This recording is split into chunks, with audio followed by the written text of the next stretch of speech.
givenல x power 4 is equal to 16 இருக்கு. சொல்யூஷனா givenல x power 4 is equal to 16 இருக்கா? இப்போ இந்த 16 உள்ள எடுத்து வந்தலாமா?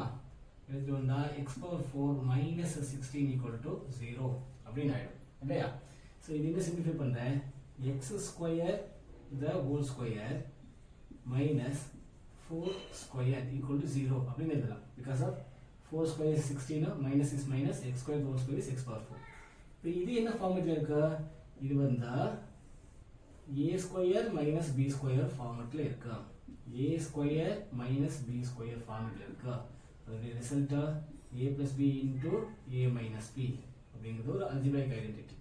ஸோ அப்போ இதில் a square minus b square is equal to 0 இருந்ததுன்னா அதை a plus b into a minus b is equal to 0 அப்படின்னு எக்ஸ்பிளைன் பண்ண முடியும். ஓகே, அப்படி எக்ஸ்பிளைன் பண்ணோம்னா கண்டினியூட்டி ரெண்டு ஆப்ஷன் இருக்கு. ஒன்று வந்தா x square plus 4 equal to 0 அப்படிங்கிறது, or else x square minus 4 is equal to 0ங்கிறது, or else x square minus 4 equal to 0 அப்படிங்கிறது. ஸோ இப்போ x ஸ்கொயர் இந்த ப்ளஸ் 4 ஆன்சர் இருந்துச்சுன்னா மைனஸ் 4 ஆயிடும். ஓகே, இந்த ஸ்டெப்ல x ஸ்கொயர் இருக்கு, இந்த மைனஸ் 4 ஆன்சர் இருந்ததுன்னா plus 4 is equal to plus 4 அப்படின்னு இருக்கு. ஸோ இந்த ஸ்டெப்ல x square is equal to plus 4 2 square எழுதிடலாம். ஓகே, அப்போ x இஸ் ஈக்குவல் டு இந்த ஸ்கொயரை கேன்சல் பண்ணோம்னா ரைட் ஹேண்ட் சைடில் வரும்போது plus or minus root of square root of இங்கே இருக்க 2 ஸ்கொயர் இஸ் 2 ஸ்கொயர். நம்ம புரியுதா? இங்கே இருக்கிற ஸ்கொயர் கட் பண்ணோம்னா plus or minus square root of அப்படின்னு எழுதணும். therefore x is equal to plus or minus இந்த ஸ்கொயருக்கு ரூட் 2 கட் பண்ணல 2னு கிடைச்சிருக்கு. ஸோ எக்ஸுக்கு பிளஸ் 2னு ஒரு ரிசல்ட் கமா மைனஸ் 2னு ஒரு ரிசல்ட் கிடைச்சிருக்கு. சரியா?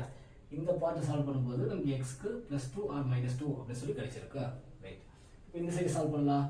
எக்ஸ் ஸ்கொயர் பிளஸ் 4 சால்வ் பண்ணோம்னா இந்த பிளஸ் 4 அந்த சைடு போனால் minus 4. So x square is equal to minus minus 4 minus 2 square அப்படின்னு எழுதிடலாம். ஸோ இங்கே இருக்கிற ஸ்கொயர் கட் பண்ணோம்னா ஸ்கொயர் கட் பண்ணி எக்ஸ்னு மட்டும் எழுதணும்னா plus or minus square root of minus 2 square அப்படின்னு கிடைக்கும். உங்களுக்கு புரியுதா? ரைட், இப்போ இந்த ஸ்கொயரையும் ரூட்டையும் கேன்சல் பண்ணலாமா? கேன்சல் பண்ண முடியாது.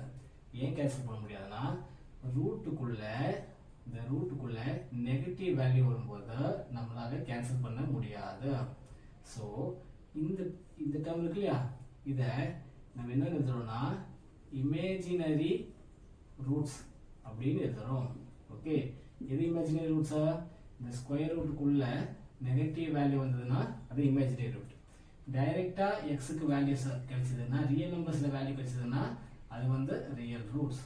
Okay, right. இப்போ क्वेश्चन என்ன கேட்டிருக்காங்க, to find the real roots னு கேட்டிருக்காங்க. ஸோ ரூட்டுக்குள்ள நெகட்டிவ் வேல்யூ வந்தா அது இமேஜினரி ரூட். இந்த இமேஜினரி ரூட் பத்தி complex number chapter 12th standard நம்ம கண்டினியூஸா படிக்க போறோம். இப்போதைக்கு ரியல் ரூட்ஸ் மட்டும் கேட்டிருக்காங்க. therefore required real roots are x is equal to minus 2 comma plus 2. okay, அவ்வளவுதான் வீடியோ பார்த்து